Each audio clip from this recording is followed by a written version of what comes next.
Thank you for taking the time to join us. I hope everyone is safe and doing well. These are difficult times for everyone, and we hope all goes well and we are back to normal soon. We thank the people on the front lines for their dedication and support of those in need. My name is Chris Skangas, and I will serve as your moderator for today's webinar. Today's webinar will be approximately 60 minutes in length. Bob will present for about 45 minutes or so, followed by a short question and answer session. If you have any questions throughout the webinar, please feel free to type them in the chat. And at the end of Bob's presentation, I will ask Bob the questions directly. Or at the end, you can also feel free to unmute and ask Bob any questions that you have. So now I'd like to introduce you to the speaker for today. Bob has over 40 years of manufacturing experience in the semiconductor industry. In that time, he has held senior management positions in industrial engineering, process engineering, package assembly, manufacturing, quality and reliability.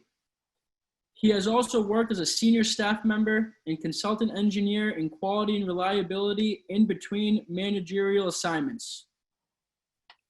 Bob's areas of training and consulting expertise include ISO 9001 and AS 9100, risk-based thinking, including ISO 31000 and ISO 14971, medical device expertise, Toyota Production Systems or TPS, and lean, corrective action and problem solving, 8D, clean room consulting, semiconductor fabrication and packaging, and test, semiconductor reliability physics, and new product and process introduction into manufacturing.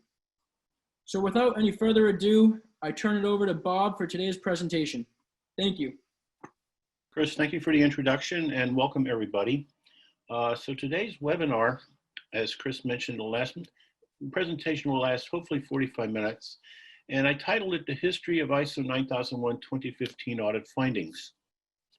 I just want you to know, one of the non-expectations is this is not a webinar on how to audit. I do teach an audit class. We talk about audit planning, audit implementation, the write-up. But the one thing that we never do is we never come back and we never review the results. And what we're going to do here today is we're going to take a look at the results of audits that were performed against 9001 2015, and we're going to do some analysis at it. And you notice on my introduction, in the introduction slide, it says what one auditor has learned. That auditor is me.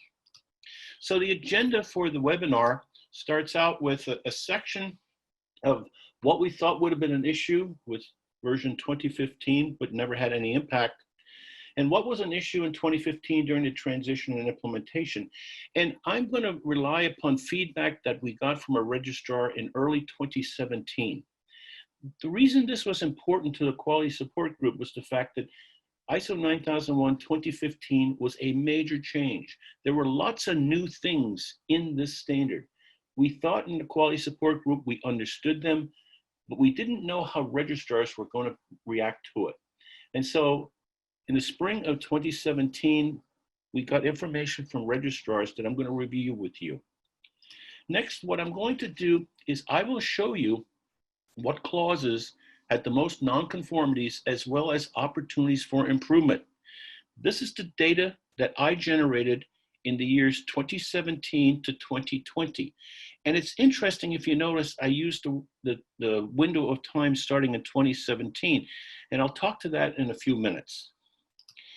Given the fact that we are auditing clients repeatedly over this period of time, one of the questions that a lot of people will ask is, did the quality management system of that client mature? In other words, was there any information in the audit findings or opportunities for improvement that would suggest that things are getting better? And we will take a look at that. I have identified a number of my clients, and we're going to take a look at audit findings over time. And then the final thing, and it's really when we get to the conclusions, what did the data really review about the audits that I was doing? And oh, by the way, what did it review about me? So I made a comment about this term, this window of time, 2017 to 2020. We know that ISO 9001 2015 was approved in September of 2015. But when I went back and I looked at my calendar, in the fall of 2015 and in 2016, I was doing a lot of audits, but they were against 9001 2008. My clients were not ready to make the transition to 2015. We're still working through that. And so during this window of time while I was auditing, I never had the opportunity of doing a 9001 2015 audit. But in 2017, that was the year when our clients were ready and they requested that they be audited to this new standard. So let's start out by taking a look at what I call early feedback from registrars. And as I said earlier, this was important to the quality support group to really understand what the registrars were seeing. It also provided us some guidance in terms of what was important and what things we should emphasize as we're working with the clients. So let's first of all take a look at items that during transition and implementation really weren't an issue. And I think I have a total of 5 of them. The first that I have up here is the management representative position was eliminated when we transitioned from version 2008 to 2015. But I can tell you all of my clients have maintained an individual. That role really didn't go away. Maybe the title did. What we've seen on the implementation was most of my clients had set up cross-functional teams. One of the key things was there was actually more to do. There was a lot more to do when we took a look at the transition. And frankly, there had to be some individual within the client's organization that became what I'm going to call the program manager, who at least was responsible for its actual implementation. But the fact that the position of management rep went away was a non-issue with the implementation of 2015. One of the things that was implemented with 2015 was the elimination of the preventative action clause. And I want to be really frank about this. I think a disservice was made by putting the preventative action clause after the corrective action clause. I think a lot of clients misunderstood the preventative action clause.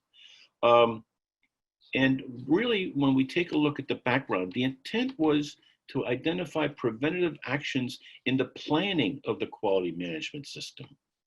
And so what we see happening is that it got eliminated in 2015.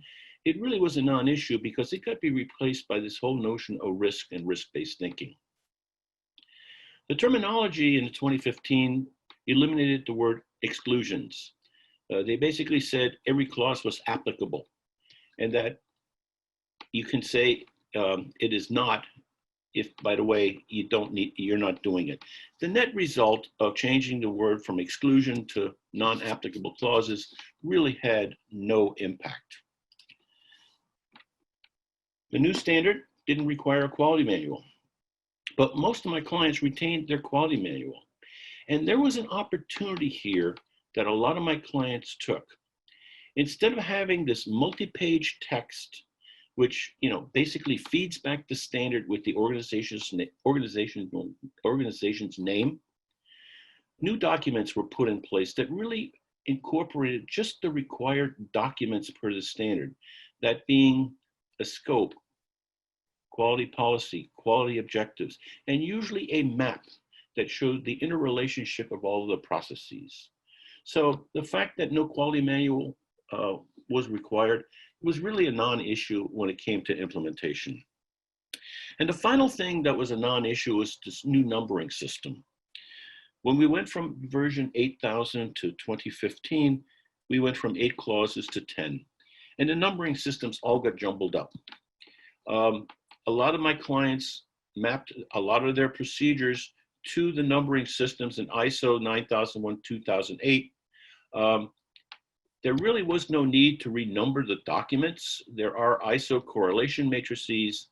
The one thing that we did tell our clients is think about 9001 2015. It's going to be around for at least a decade. One of the things that we did find, and a lot of my clients have found, is that there is some confusion with clause numbers when we went from one to another. And we did recommend via continual improvement, thinking about replacing the numbering system. And so working with registrars, these are the non-issues that they told us they were seeing in the first year of ISO 9001 2015. But what were the issues that they were seeing? So first place that they were seeing issues was with regards to context of the organization, with a whole notion that your quality management system should align to the business management system. And one of the things that they were not seeing was evidence of this being reviewed at management reviews. The other thing is the quality manual could help demonstrate this alignment by identifying issues related to external and internal environments. And then there's other term, interested parties. And the one thing that we saw with interested parties was people did not look at the word relevant. What was important was you identify interested parties that were relevant to your business.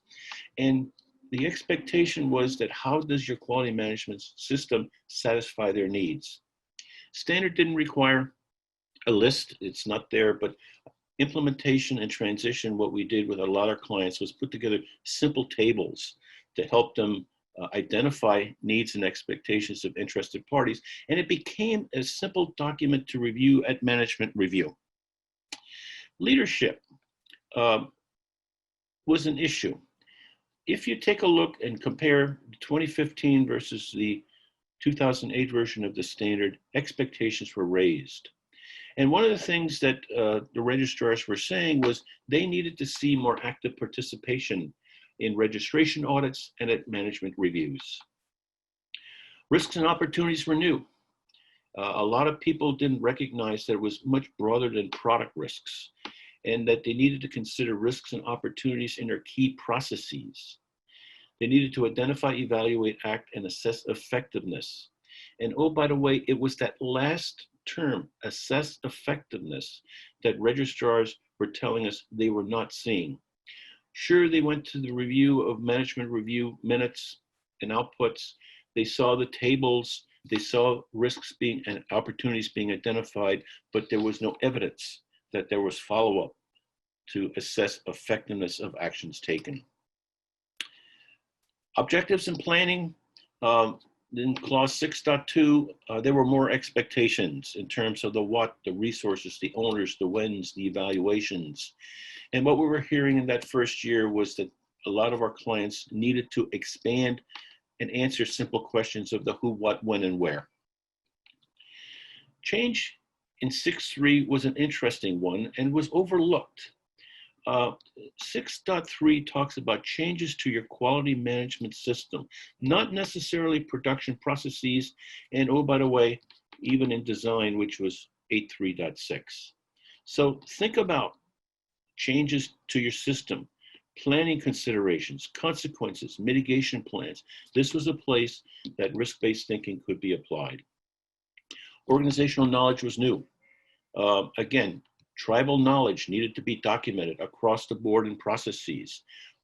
Registrars were saying, you know, they would accept things like review of mentoring and succession planning would have been good examples for organizational knowledge.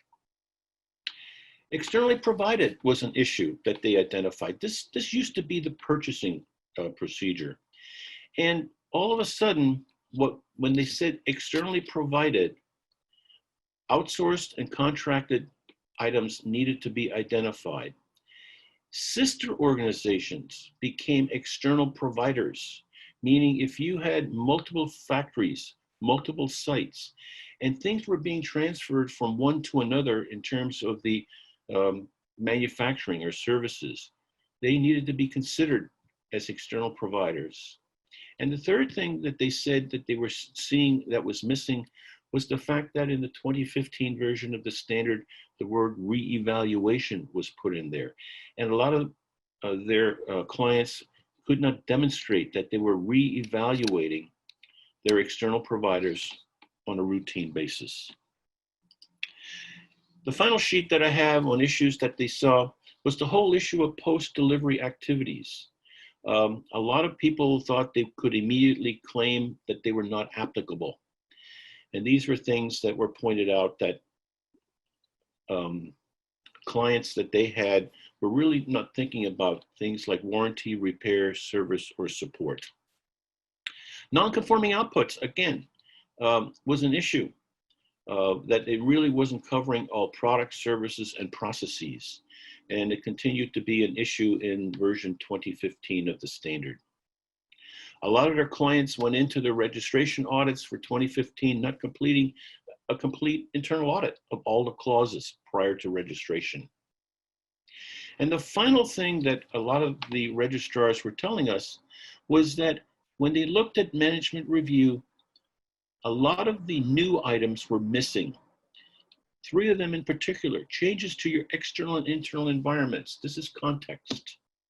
Needs and expectations of interested parties and external providers were not being reviewed. And as I said earlier, risks and opportunities, specifically issues even related to assessing effectiveness. So these are the kind of things that were highlighted to us. They were important to us only because it helped us understand how registrars were applying their audits of their clients to register them to the new standard. So let's take a look at actual audit metrics that were generated between, and I apologize, it should say up there, I just noticed a typo, it's 2017 to 2020. Hello, is anyone there? Hello? Hello, lost sound. This is Bob Deysher. I'm doing the presentation. Let me continue. In that period of time, I actually performed 23 ISO 9001 2015 audits. And what I have up on the screen, if you notice, the mix included 13 different organizations. 1 was a design company. 5 of them were design and manufacturing, and oh, by the way, 3 of them had outsourced a piece of their manufacturing. I audited 4 contract manufacturers and 3 organizations that provided services. All right, but did anybody else lose sound? Hello, can you hear me? This is Bob Deysher. Bob, you can go ahead. Okay, you're going to take care of that, Chris? Yes. Okay, thank you, Chris. So what I have up on the screen, these are the organization types that I audited between 2017 and 2020. And here are the results. For those 13 audits, I issued 33 major nonconformities, 107 minors, and 174 opportunities for improvement. And so what I then did was I took a look at the majors and minors and opportunities for improvement. And what I did on this slide was I did a little mapping. We all know that clauses 4 through 10 are where we find the requirements of the 9001 2015 standard. And so starting from the left, you see the clause numbers. I then identified the number of shalls. We know that whenever we see the verb shall, that is a requirement. And so I arbitrarily then in the 3rd column decided to say, well, what percentage of shalls are distributed across all of the clauses? And you can see they go anywhere from a 9.9, 4.6, 6.9, 18, 42, 12, 6, across clauses 4 through 10. But the interesting thing is that a specific shall could have multiple requirements associated with it. And instead of being just 131 shalls in the standard, there are actually 309 requirements.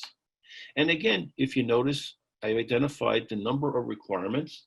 And then similarly, what I did was identify what percentage of requirements occur by the clause itself. I'll talk to the red ones in a few minutes.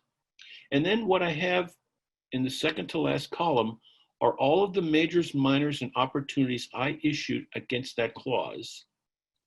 And again, I now did a percentage of where I identified nonconformities and opportunities for improvement. And when I compare the far right column to the column that is titled percent requirements by clauses, I noticed a few things in my data. First of all, clause 4, number of requirements was 7.8, but if you notice, I issued percentage-wise many more nonconformities and opportunities. If I come down and I take a look at clauses 7 and 8, take a notice the difference there in terms of percent of requirements versus the percent of nonconformities and opportunities for improvement. And those three clauses kind of jumped out at me. Yes, there were some minor differences in some of the others, but those three clauses, I really wanted to understand better what was going on. So the next couple of slides, I'm going to drill into that data that you see on slide number 11. So let's take a look first of all at clauses 7 and 8, and I put up in the upper right-hand column two of the lines that you see.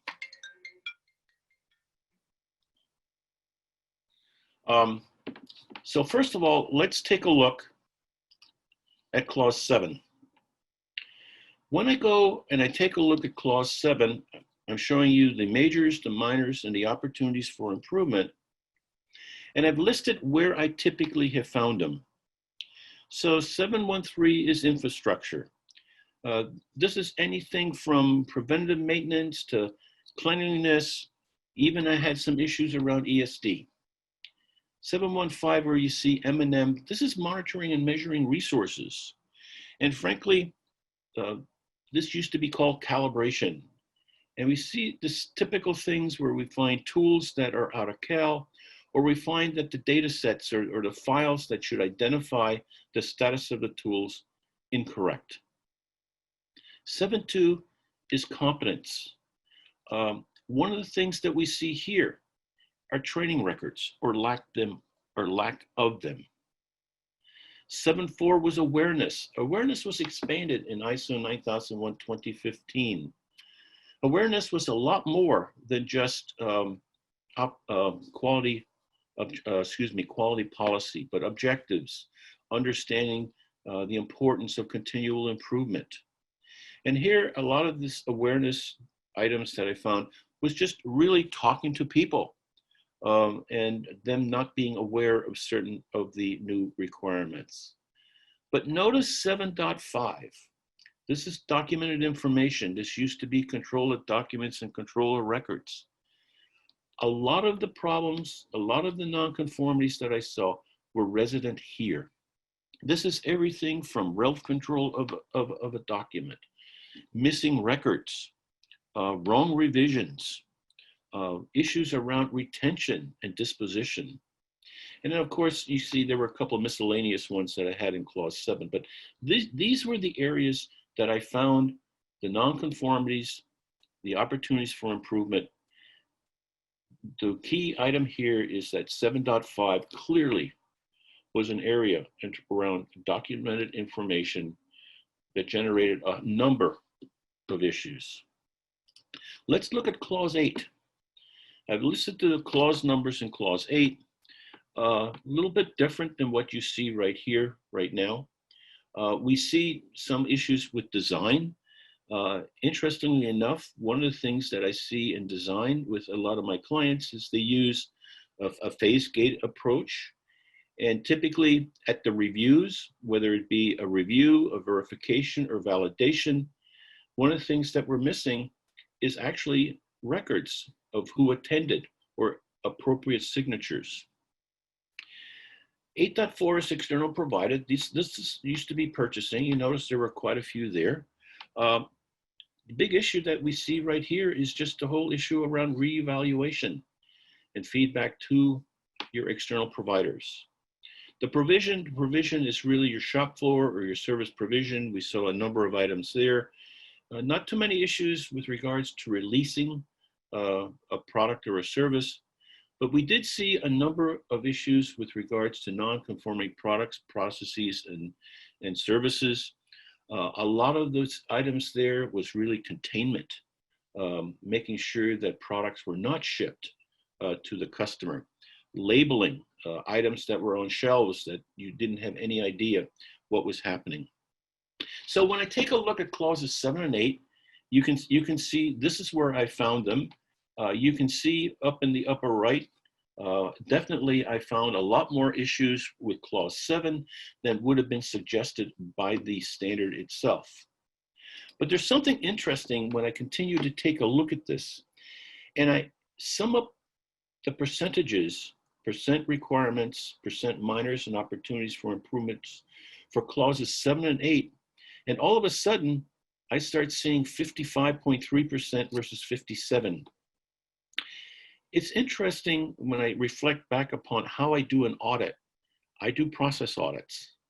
What I mean by that is I focus in on the processes defined in clause 8 because that's operations, that's your value stream. And as I'm auditing these processes, I really am taking a look at a lot of the support clauses for that specific process. And when I take a look at my reports, I am issuing non-conformances and opportunities for improvement while I'm auditing clause 8 items, but I apply them against clause 7. And as you can see, 7.5 documented information, 8.4 purchasing or externally provided processes, products, and services are really the areas that, at least from my audit results, we find a number of issues. Let's now skip and go to clause 4. And similarly, I'm doing the same analysis that I did with regards to clauses 7 and 8. If you take a look at clause 4.1, 4.2, these were areas that our registrars were identifying as concerns for them. I didn't find too many items with regards to them, mainly because we worked with a lot of our clients and we knew these would have been issues. And our clients did a very good job of putting things in place, especially when we got to management reviews to actually take a look at these items. We did see some stuff with regards to scope, and a lot of these items were related to not expanding the definition of a scope, which was new to 2015, but we also saw issues with regards to non-applicable clauses. As you know, within the scope, that's the place where you define them. In some cases, they were identifying some that were, quite frankly, should not have been identified as non-applicable, or they didn't identify one that should have been. The big takeaway in clause 4 was 4.4. Here it was with regards to your quality management system. There were a couple of things in here that we saw. First of all, for your processes, you're supposed to identify responsibilities and authorities. And when we peeled back, our clients were not explicit about that. In 4.4, it also talks to that the fact you're supposed to monitor the performance of the processes. And in many cases, what was missing were key process indicators, some sort of metric where we could identify a value and track performance. And then the final thing with regards to the quality management systems was around risks and opportunities. This was new. Clients really weren't doing it, quite frankly, correctly. And so we identified a number of items with regards to risks and opportunities. And when we take a look, again, when I take a look at how I applied nonconformities and opportunities with regards to key process indicators, as I said earlier, I could have put that against 9.1, where we are supposed to take a look at metrics. When I take a look at risks and opportunities, maybe I could have hit 6.1. So there are different places where we could have identified things differently, but I chose to put them here in the quality management system. And as I said, not meeting the expanded scope was one of the things that we saw with regards to 2015. So one of the questions that I wanted to answer with regards to this analysis was, does a quality management system mature over time? And so what I did was I identified 6 of our clients, And if you notice in the little columns that I have set up here, the little table, one was a contract manufacturing. Another one was a service client. We had three design and manufacturing clients and one pure design. And what you see here, and I'm tracking the majors and the minors, what we're seeing here is what the profile looks like over time. And so what I did to make it a little more easy to take a look at, I plotted them. For each one of the company types, you can see in 2017, it's the blue column, 2018 is red, 2019 is green. And I stand back and I take a look, and yes, you could argue that some of my clients did get a little bit better. There were little bumps in the road. I did a little quick math the other day, and I actually summed up the total nonconformities in each one of the years, and I took an average. And it turns out that in 2017, when I was auditing these clients, these 4 clients that got audited in 2017, I was issuing on average 7.5 nonconformities. When I went to look at 2018, the number did drop to 5. So we've gone on average from 7.5 to 5. And when we go to 2019, it actually dropped to 4.0. So over the 2-year window, quite frankly, it improved almost 50% if I take a look at the numbers.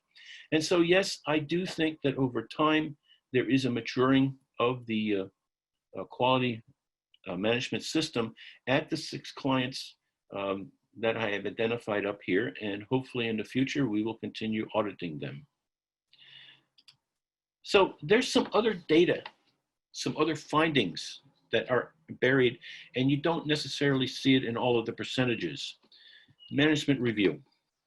This was one of the areas where I see a lot of missing information, risks and opportunities, changes to external, internal environments, interested parties.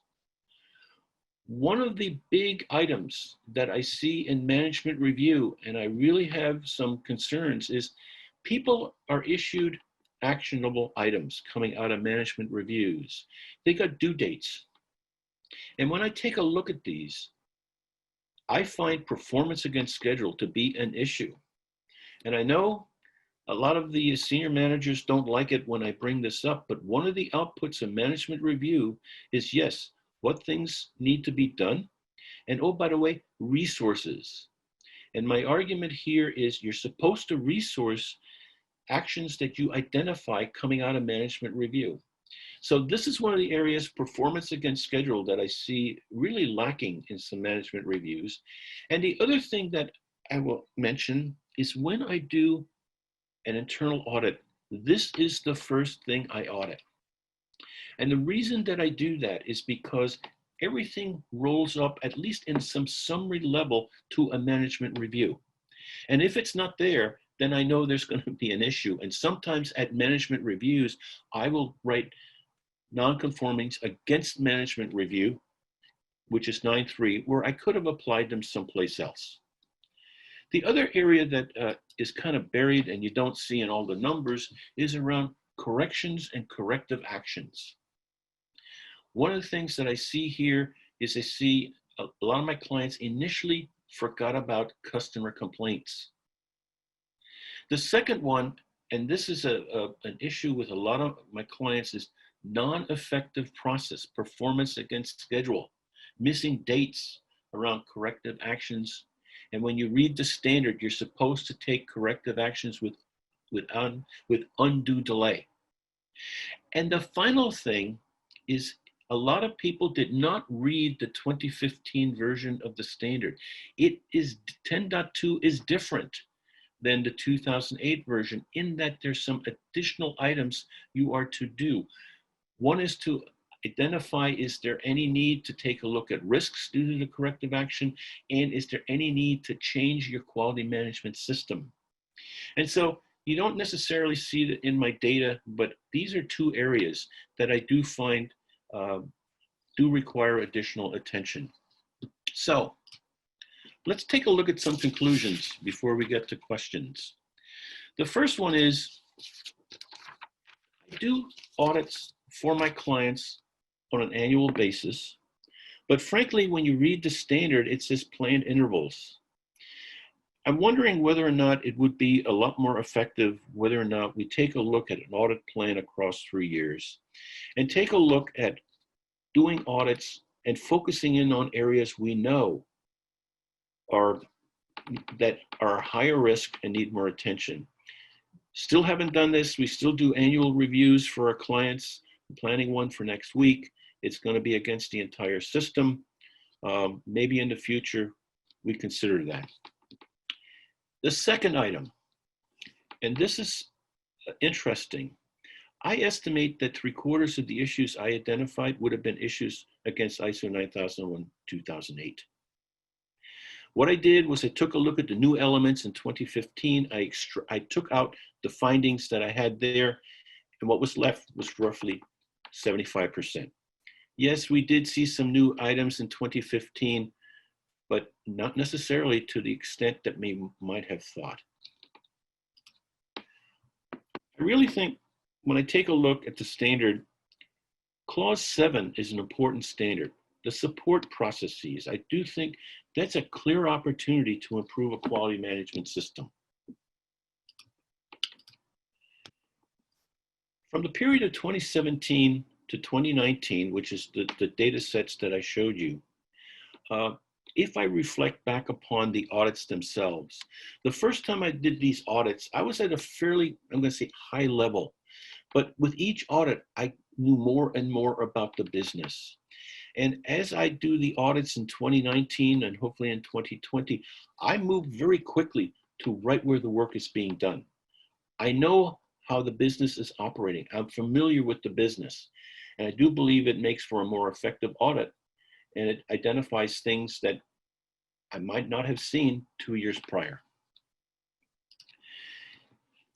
Doing this analysis really has made me aware of the audits that I've been doing. I'm going back and I want to make sure that I'm not overlooking some items. Maybe I want to make sure that I'm not being too critical, although I'll comment about that in a few minutes. And I think it was very helpful because now I'm taking a look at the lens of how I do my audits. And by taking a look at where I'm finding nonconformities, I think moving forward, I'm going to be an auditor and maybe I'm going to be a little more aware. Now, this was a comment that I had from some of my clients. They have mentioned that I'm pretty critical, but in the same sentence, they appreciate the fact that appreciate the process since it makes their QMS better. And frankly, we are identifying issues up front, and it identifies that the internal audit program, quite frankly, is a very effective health check. I will say that all of my clients know that, like even with your registrars, you can escalate. If somebody doesn't agree with me, for every audit I've done, whenever I left, I believe I had complete closure with the client. I also, by the way, do give the benefit of the doubt to a client where something is really fuzzy, not clear. Usually I end up writing an opportunity for improvement, but I will talk through a lot of the issues around the findings that I have. And I have one final slide that I'm going to put up here, and I think I need to talk about remote audits. It is interesting when I took a look at my travel budget, not really my travel results, and most of the audits that I do, I can drive to. They're within commuting distance. I might have to stay over one night, but I don't have to do air travel, and so I do track my mileage. It's really funny, when I got to March of this year, it went to 0, and it stayed at 0. And so what we're seeing right now is there is a new normal. We are working with clients to do remote audits. And as I move forward, I'm going to take stock of the nonconformities and opportunities that I identify through the remote audits. And I intend to map them to the database that I just showed you in this webinar. And just maybe I'm going to come back in 2022 or 2023 to see if anything has changed, whether or not the distribution has changed, whether or not I'm finding new things that I can learn at least about myself as an auditor. Now I know Chris put out this presentation, and you should have a copy of it. But last night I did add one little item. And what I'm doing right now is that I am showing you, one second, please. My phone just went up. What I am showing you is a publication that just came out in April. It's from ISO and the International Accreditation Forum, IAF. It's called ISO 9001 Auditing Practice Group Guidance on Remote Audits. It's free. It's a PDF. You can download it for any of you who are interested. It kind of outlines what will make a successful remote audit in terms of the logistics and things that need to take place prior to that audit. So with that, I know there's some questions in the chat box. I'm going to turn this back over to Chris.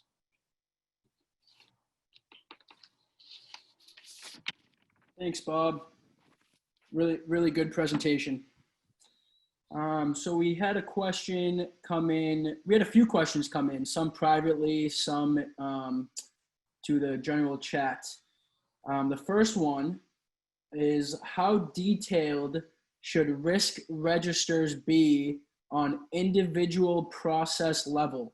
For example, calibration or program management.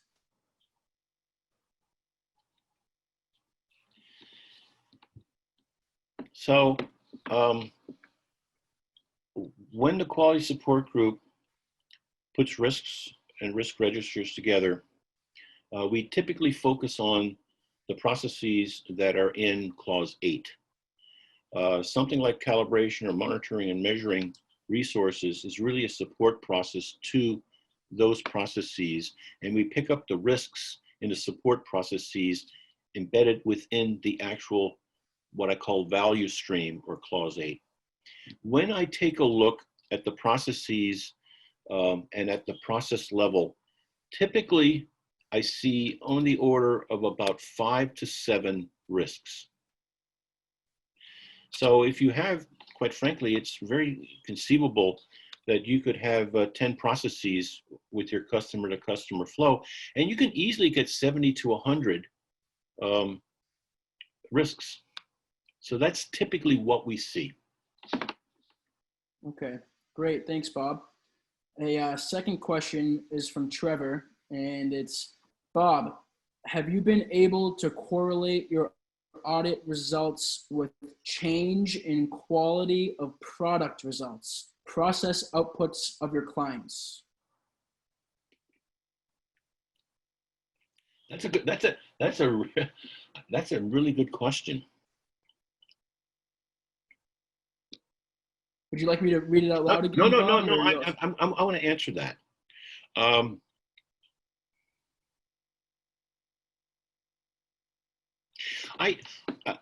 I'm thinking about two clients. One is the contract manufacturer, and the other one is a design and manufacturing. And I would say that their business has improved.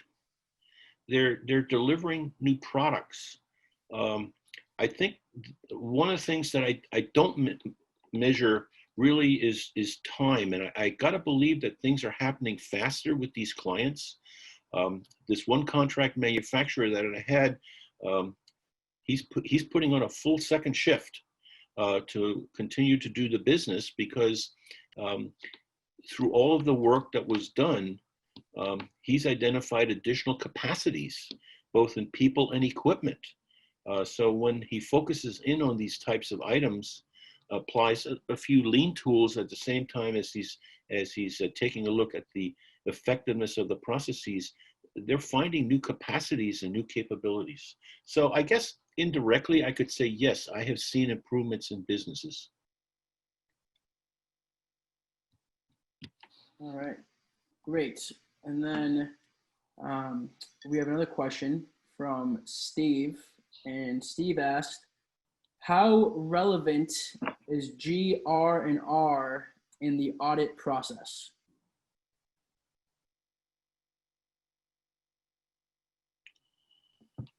So we're talking about tool reproducibility and repeatability, I believe is what the question.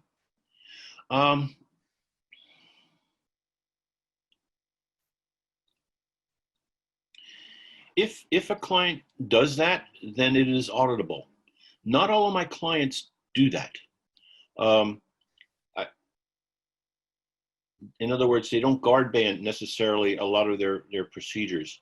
Here's one of the issues with regards to auditing. One of the things is that I view my clients as content experts. I don't view myself as a content expert. Now, that said, I do have a background in industry for many, many years, and I do have some opinions. But what I really want to do when I do an audit is I want to understand what has the client implemented. Has it been implemented effectively, and did he or she maintain it? So I'm giving you a long answer. Not all my clients do that, but if they do that, it is then auditable as one of their activities, and I will look at that. Okay.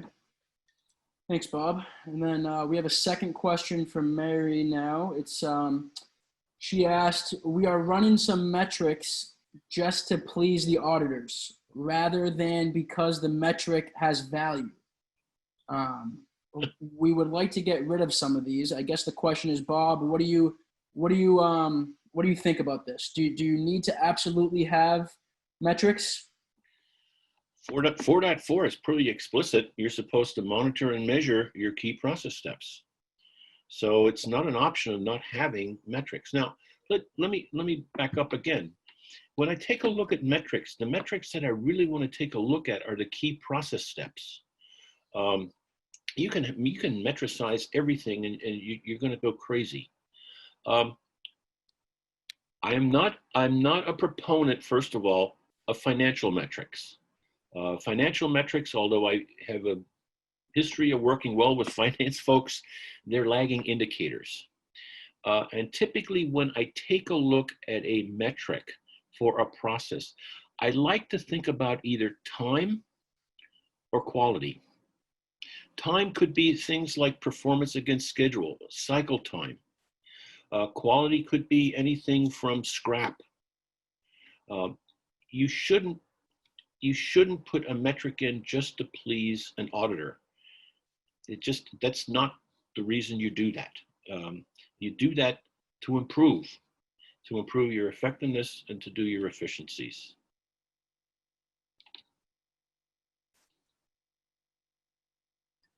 All right, thanks, Bob.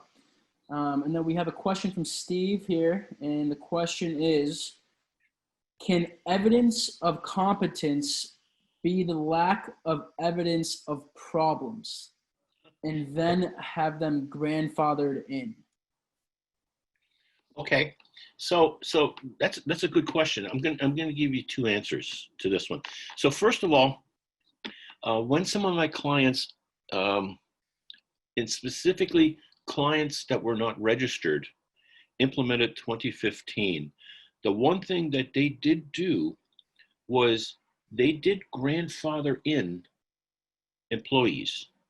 And basically what they did was they had a list of current employees, and in that the CEO or general manager signed off that says these people coming into this new standard we are deeming competent. Now, the thing that I think Steve asked the question, does the lack of problems demonstrate competence? Well, somebody has to identify the lack of problems.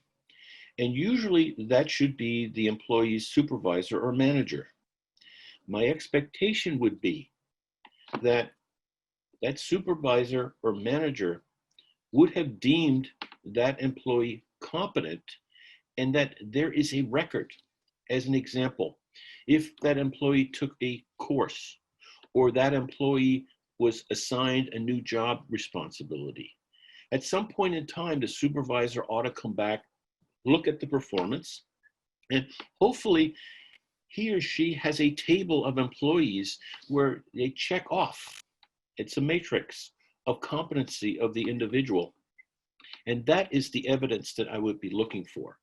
If a supervisor said, well, that employee didn't have any issues, you know, that for me just isn't sufficient. That isn't evidence. That's an opinion. And so I'm very cautious when somebody says, oh, you know, that employee didn't do anything wrong for the last 6 months. And I go, well, show me. What evidence do you have? So I know I gave Steve a long-winded answer, but hopefully that's how I typically look at it. Okay. And then thanks, Bob. Steve, if you want to ask any follow-up questions, feel free to type in the chat here. And then I see a third question came in from Mary, Bob. It's what kind of feedback is normally expected for external providers?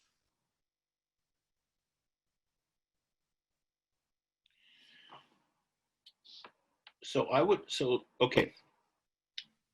When you take a look at all of your external providers, I'm going to guess that most organizations have hundreds of suppliers. So there is no way you have the resources to provide feedback to hundreds of employers. But I gotta believe that in every organization, there are critical suppliers. They could be volume suppliers. They could be strategic suppliers. They could be suppliers with problems. And so for those key suppliers, my expectation is you are reviewing the data being on-time delivery, any quality issues, and that hopefully periodically you give that feedback to those critical suppliers because they're the ones that can really impact the business. So again, take a look at who you call critical and really put a simple program in place in terms of reviewing their performance, define what you believe would be good performance in terms of quality, one-time delivery, maybe price, ease of interactions, and provide that feedback back to them, either through email or a simple little chart. That's what I would be looking for, providing feedback to external providers. Thanks, Bob. Steve was the one who asked the evidence of competence question. He now said, Bob, we now utilize an interview process for internal audits and not a specific checklist. We follow our process. Hope this will be acceptable as long as we say what we do and do what we say. Yes. Simple answer with that one, yes. But that's not auditable, okay? You've defined that you have a process on how you talk to employees, get feedback. One question I would ask Steve, however, is while you're assessing feedback from your employees, typically that talks about the environment of the processes, which is in clause 7. Are you assessing the environment, or does that audit assess competency?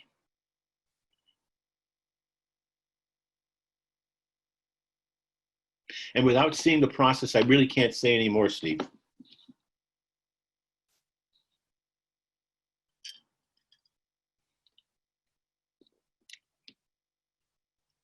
All right, thanks, Bob. And then I see another question that came in privately, and it said, Bob, you make the statement that you are a tough auditor. Why is this important? I want to emphasize the importance of internal audits. I think I made the comment in the webinar that I view internal audits as a health check. And it really has to be an honest appraisal of how you are doing. And I would rather have an internal audit be more critical than your registrar's audit. The reason being is if there are items that are found in an internal audit, you have some latitude, opportunity to go manage the response. When a registrar finds an issue, usually they're looking for responses against specific timelines. And if you have any majors, they're looking for clear feedback. And so one of the things that I find is that a lot of my clients want me to really look at areas where they think there's some risk. They really want me to find issues, and they're not afraid of the whole issue of applying corrective actions to fix things. And they would rather fix things on their own as opposed to being told they have to fix something from a registrar. So that's why I use the comment. I am critical. I really try to drill into the processes, try to really understand what they're trying to do. And if there's issues there, I'm not bashful of highlighting them. So that's what I mean by being critical. I think it's important that internal audit be perceived as a really effective management tool.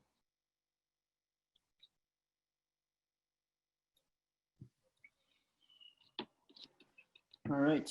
And then we have another response here from Steve.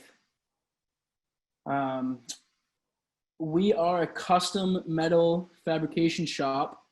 This has to do with making sure they have the information to do their task and know where to get info if not readily available. Checking rev levels. Are they writing down info when required? Determining status of their part at their sequence in the process, etc. Okay, Chris, ask the question again. Sure. Well, I think, Bob, it was more of a follow-up to how you answered the last question. Feel free, Steve, to unmute yourself and ask Bob directly. And also, I would like to encourage everyone that after this presentation, Bob has already given you his information, and I'm more than happy to put you in contact with Bob, and you can continue any questions or any conversations outside of this presentation as well. But I think Bob's okay with sticking around for a few more minutes. If anyone else would like to ask some more questions via the chat, that's fine. And if you want to bring the conversations outside of this presentation, please email me and I can put you in touch with Bob. So I think we'll give it a 15, 30 seconds, Bob, to see if any other questions come into the chat. And then maybe we can wrap it up. Oh, I think I missed one here, Bob. And the question came privately in, and it said, what do you expect from remote audits? Well, what I expect with remote audits is the fact that up front, you got to do a lot more planning. If you get the opportunity to review documents prior to the audit, that's really helpful, because my expectation is that I don't want to spend a lot of time looking at computer screens, reading procedures. I would rather read them offline and then really drive into the records around those procedures and processes during the audit. The other thing that we need to think about is the logistics. I go out on shop floors, service areas. I intend to have the equivalent done with a remote audit. So I put up on the screen that little one item that I identified. Type in remote audits, IAF. It's a free document. It's a PDF. And it's very helpful if you read it to understand expectations about what's being called a remote audit. Short answer is plan, plan, and plan. You cannot over-plan a remote audit.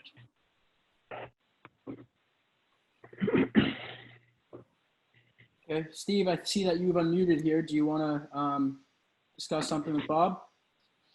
Yes, I appreciate the opportunity. Can you hear me? I can hear you, Steve. Okay, I appreciate the opportunity again. Yeah, I've been involved in manufacturing for 40 years, been involved in the ISO process since the mid-90s, been involved in certified companies, helping them get certified. I've been working at this somewhat unique company for about 14 years now, and we have a system based on ISO, but we are now pursuing certification, and there are many old habits at this place, and we are somewhat unique as compared to my previous jobs where we do many one-off jobs or very short runs. And the upfront documentation to clarify what people are supposed to do is sometimes so cumbersome it takes longer than it does to actually make the parts. So there's some resistance I'm getting from the shop floor regarding things like control plans and creating a inspection sheet that gets printed out or provided to the people so they know what to do. The old way of doing things here was basically just writing a measurement meeting down on the drawing. And many of our customers are okay with this, and it's become a habit. I don't like it. I've now gotten them to put their initials and dates, which is a little bit better. But I also asked the Gauge R&R question because we had an enhanced system called QS 9000 way back in the day. I know you're familiar with it. And Gauge R&R was a big one there. And if you didn't record your measuring device, how are you able to track how well that device performed? And when other people used it, how consistent were you? So I guess my question is, during the in process and first piece inspection things, they're requesting less controls for this data collection, and then we'll make up for it at the end during the final audit where we'll have more evidence of conformity. And if you look at one of the statements in the new standard, really it says there's someone at the end has to say it's okay to go. But right now, our supporting evidence during the process is weak, in my opinion. It's not necessarily wrong, and I can support the current output because the nonconformities that we collect, this is just isn't one of the low-hanging pieces of fruit to take care of. So we've actually assessed risk, and they're coming back to me with some valid debate that, look, why do I need to do more here if it hasn't been that big of a problem? Why don't we focus on the other things? So I'm anticipating a concern from an external auditor and registrar when they come in that the system isn't robust enough. And I would rather, I don't want to say impose that sooner rather than later, but I would sure like your opinion on that. I appreciate your time. Okay, so clearly 8.6 is the clause you're talking about with regards to release of a product or a service. Yes. You need to have Yes. all of the necessary data. And you know, if you have all of the necessary data and collected, it's difficult to say your process isn't working. One of the questions I would have for you, Steve, is, are you getting returns? We are getting some returns, and we focus more on the inspection of those things because we've done a risk analysis. Obviously, it turned into a problem we didn't catch, so we put things in place. I'm talking like the 80-20 rule. 80% of the stuff we do, I have no evidence that there's any problems. Therefore, the problem at our place, which is a relatively large place, 100-something thousand square feet, over 100 employees, is that we're very good when everyone does the same thing the same way all the time. If I put in select processes for certain things, they tend to get back into their old habits and not read what they're supposed to do. So I would rather have the system consistent throughout, one way or the other. You know, we don't check every feature all the time for every part, and there's no evidence to support that everything is okay, but we do some spot check on some parts and some features, and then we look back through that whole history of parts being made for years for this customer, and there's very few to no returns. So that validates their debate to put less effort into that, put more effort into other things. And I just think there's going to be an inconsistency concern there when it gets audited.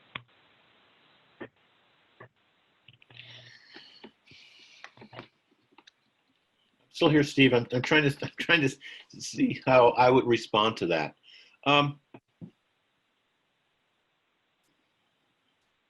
Notice I asked the question, are you getting customer returns? And the reason I went there is because if I was seeing customer returns, I would not argue that maybe what you're doing isn't sufficient.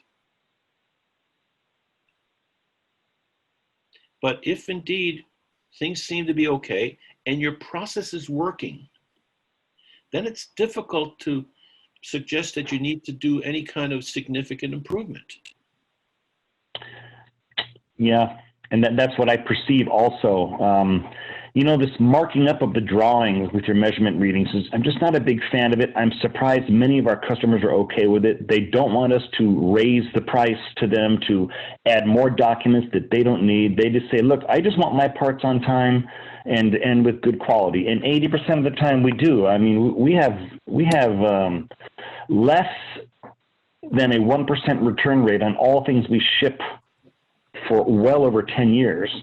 And yet, you know, 1% of a million parts shipped is 10,000 parts wrong. If I have a customer that I have that, they're very upset that I had 10,000 parts returned. So it's this odd debate, and I'm just concerned that there's going to be some inconsistencies noted, because there are returns for some customers, but there are many customers we have no returns for. And so an auditor is going to see some inconsistency in our data collection, because you know, I honestly don't think you would be a big fan of parts going through an entire process and only drawings being marked up, and then an electronic log stating, hey, I checked one of these 10 parts, it's okay to ship. I mean, that's it. There's no inspection report.